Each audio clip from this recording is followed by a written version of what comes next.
Halo semuanya, selamat datang di 90 menit bola. Kita awal informasi kali ini dari kabar Timnas Indonesia U20 hajar Maladewa 4-0. Timnas U20 Indonesia memenangi matchday perdana grup F kualifikasi Piala Asia melawan Maladewa di Stadion Madia GBK pada Rabu 25 September malam. Timnas U20 menang dengan skor 4-0.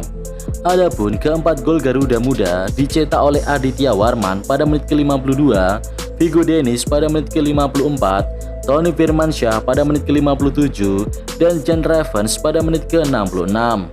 Atas kemenangan ini membuat Timnas Indonesia saat ini memuncaki klasemen grup F dengan mengoleksi 3 poin. Sementara bagi Maladewa, hasil ini membuat mereka berada di posisi juru kunci klasemen grup F. FC Twente tahan Man United, Hilgers tampil gemilang. Manchester United ditahan FC Twente dalam matchday pertama Liga Eropa pada 2024-2025 di Stadion Old Trafford pada Kamis 26 September dini hari. Skor akhir 1-1. Hilgers bermain penuh di laga ini. Adapun Max Hilgers bermain cukup cemerlang dalam 2 babak di laga ini. Ia tercatat membuat 1 tembakan, memenangi 1 duel udara, membuat 3 tackle sukses, 2 kali intercept, dan 8 sapuan.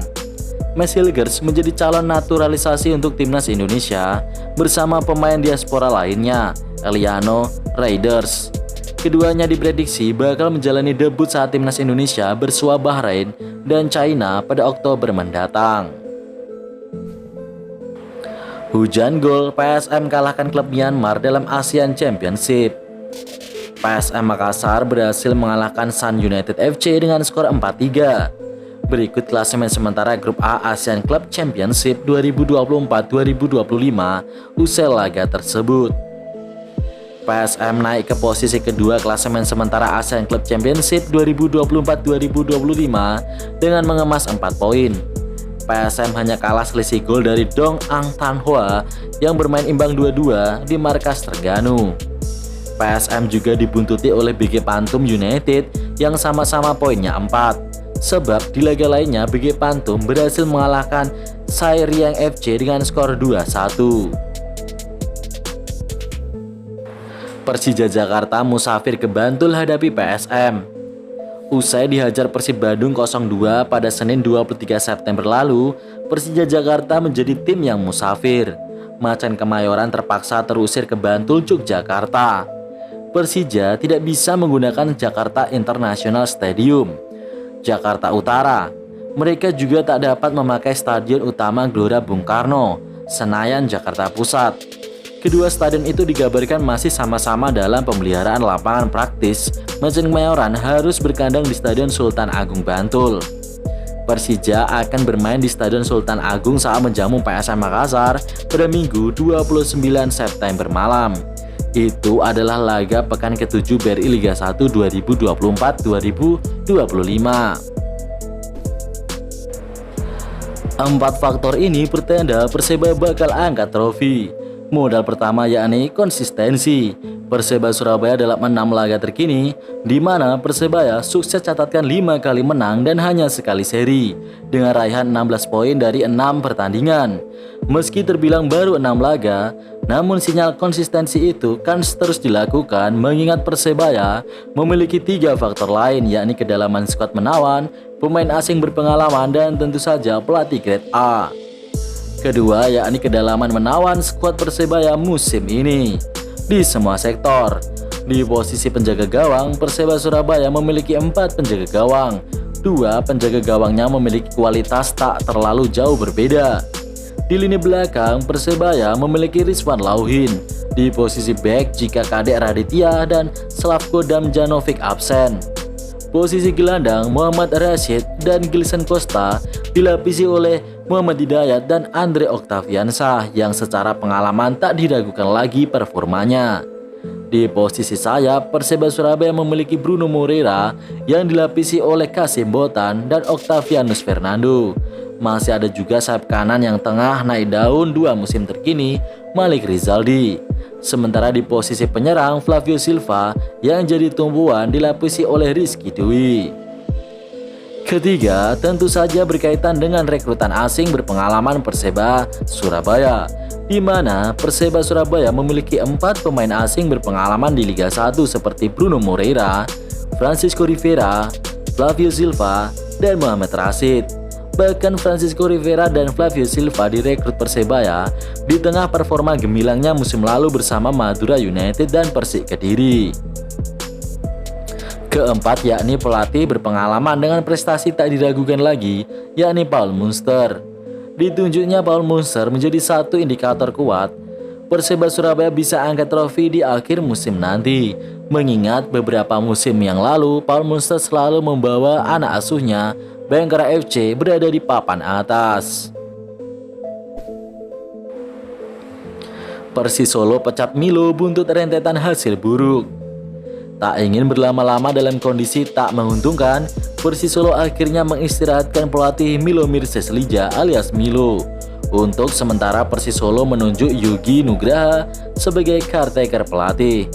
Kepastian diberhentikannya Milo disampaikan Persis Solo melalui laman resmi klub pada Rabu 25 September 2024. Kabar ini tampaknya adalah kabar yang paling ditunggu-tunggu supporter Persis Solo, Pasopati. Sebab Pasopati kerap meminta Persis Solo mendepak Milo. Persis Solo baru menang 1 kali, sementara sisanya Persis Solo menelan 5 kekalahan. Pekan ke-6, Solo dipermalukan Persik Kediri di hadapan Pasopati. Ramadan Sananta CS dikalahkan Persik Kediri dengan skor 0-1 di Stadion Manahan pada Senin 23 September. Persib umumkan jumlah korban kericuhan ada 21 orang. Persib Bandung mengumumkan jumlah korban kericuhan supporter usai melawan Persija di Stadion Sijalak Harupat Soreang, Kabupaten Bandung. Persib mengatakan sebanyak 21 orang menjadi korban luka. Mereka terdiri dari petugas keamanan yang sedang bertugas dan beberapa orang bobotoh yang berusaha membantu mengamankan situasi. Kericuhan meletus di Stadion Sijalak Harupat usai Persib menang atas Persija 2-0 di lanjutan BRI Liga 1. Setelah laga berakhir, bobotoh turun ke lapangan. Mereka menyerang dan melempari stewards dengan beberapa benda termasuk kursi. Video kerusakan itu beredar luas di media sosial. Namun kami tak bisa menampilkan video secara terbuka terkait peraturan YouTube yang melarang video kekerasan. 3 sanksi yang berpotensi diberikan kepada Persib Bandung. Yang pertama, denda. Kembali ke semifinal leg kedua Championship Series Liga 1 2023-2024, Persib pernah didenda 50 juta karena supporter. Saat itu ada supporter yang masuk ke stadion saat pertandingan melawan Bali United digelar. Bukan tidak mungkin hukuman itu kembali didapat. Namun apakah nominalnya sama? Kemungkinan iya, kemungkinan bisa tidak juga, karena harus sesuai keputusan PT LIB. Yang kedua, tanpa penonton. Pada Maret 2024, Persib pernah dilarang menggelar pertandingan di kandang tanpa penonton. Menariknya, hukuman itu didapat Persib jelang menjamu Persija di pekan ke-28 Liga 1. Hukuman itu sangat potensial didapat Persib karena ulah supporter yang kembali merusuh di akhir laga. Yang ketiga, diusir dari kandang. Pada Liga 1 2018, Persib pernah dilarang bermain di Pulau Jawa selama setengah musim. Hal itu juga berkaitan dengan laga melawan Persija. Penyebab hukuman itu diberikan karena saat itu ada supporter Persija yang meninggal saat menyaksikan laga di markas Persib, tepatnya pada 23 September 2018.